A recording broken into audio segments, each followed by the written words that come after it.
الحمدللہ رب العالمین والصلاة والسلام علی سید الانبیاء والمرسلین اما بعد فاعوذ باللہ من الشیطان الرجیم بسم اللہ الرحمن الرحیم۔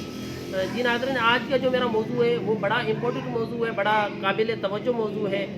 موجودہ دور کے حساب سے دیکھا جائے تو 57 اسلامی ممالک ہے، لیکن اس کے باوجود ہمارے فلسطین بھائیوں کو کاٹا جا رہا ہے، ان کو روندا جا رہا ہے۔ لیکن اتنی خاموشی کیوں؟ کیا وجوہات ہیں جن کی بنا پر ہماری ساری قوم خاموش ہے؟ 3500 کے قریب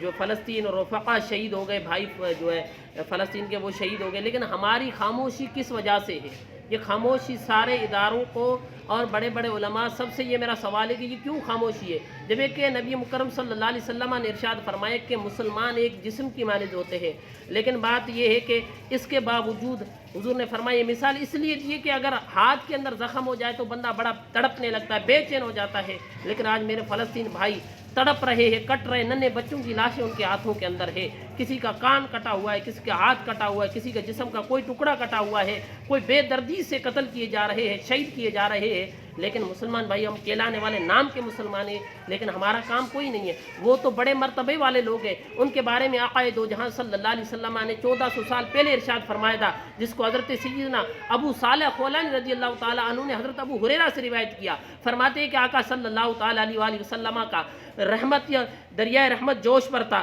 بڑے آقا جوش پر تھے، کرم پر تھے، اپنی امت کے فضائل بتاتے ہوئے حضور نے ارشاد فرمایا۔ اس کو مسند ابو یعلا کے اندر بھی یہ روایت موجود ہے، اسی طریقے سے احادیث طیبہ کی اور کتاب کے اندر کتب کے اندر یہ روایت موجود ہے۔ میرے آقا صلی اللہ تعالیٰ علیہ وآلہ وسلم نے ارشاد فرمایا لا تزالوا اصابتم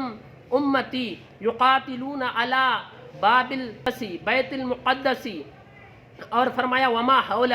آقا صلی اللہ علیہ وسلم نے ارشاد فرمایا میری امت ہمیشہ حق پر ڈٹی رہے گی، وہ قتال کرے گی، وہ جہاد کرے گی بیت المقدس کے دروازے پر،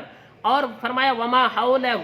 اور اس کے ارد گرد بھی وہ قتال کرے گی، جہاد کرے گی، اسلام کے لیے لڑے گی۔ اور آقا صلی اللہ تعالیٰ علیہ وآلہ وسلم نے ارشاد فرمایا لا یضر خذلان من خذلہم، ان کے اوپر ذلت مسلط کرنے والی قومیں، ان کے اوپر رسوائیاں مسلط کرنے والی قومیں بڑی رسوائیاں ذلت کا کوشش کریں گے، ذلت مسلط کرنے کی، رسوائی مسلط کرنے کی، لیکن آقا صلی اللہ علیہ وسلم نے ارشاد فرمایا اس کے باوجود وہ اپنے مواقف سے نہیں ہٹیں گے، وہ ڈٹے رہیں گے، بیت المقدس کی وراثت سے ہاتھ دستبرداری کا مظاہرہ نہیں کریں گے، وہ کٹ جائیں گے، مر جائیں گے، لیکن وہ بیت المقدس کے حوالے سے کوئی کمپرومائز نہیں کریں گے۔ لیکن آج میں اور آپ سوچیں کہ ہم کتنا حق ادا کر رہے ہیں، مسلمان ناتے ہونے کے باوجود ہم کہاں کھڑے ہیں، ہم کیا کر رہے ہیں، ہم کیا نہیں کر رہے، ہم صرف فیس بک پہ اور سوشل میڈیا کے آلات کے اوپر دیکھ کے بڑا افسوس کر دیتے ہیں۔ یہ نہیں ہے، یہ نانا ایسا نہیں، مسلمانوں کے ساتھ قائم ہونا ہے، کھڑا ہونا ہے، تو پھر جہاد کے لیے ہم تیار ہو جائیں،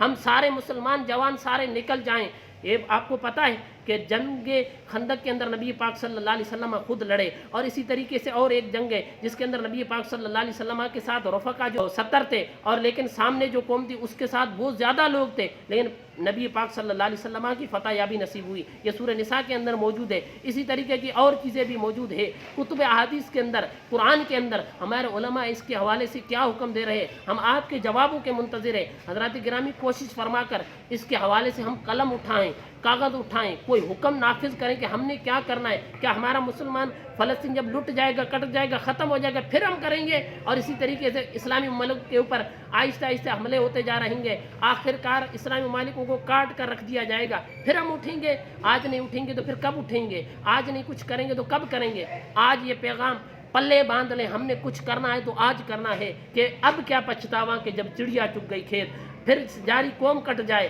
لٹ جائے، اس کے بعد ہم کچھ کریں گے۔ ایسا نہیں ہونا چاہیے، بلکہ آج ہی قدم بڑھانا پڑے گا۔ علماء کو، صلحاء کو، حکمرانوں کو، سیاستدانوں کو،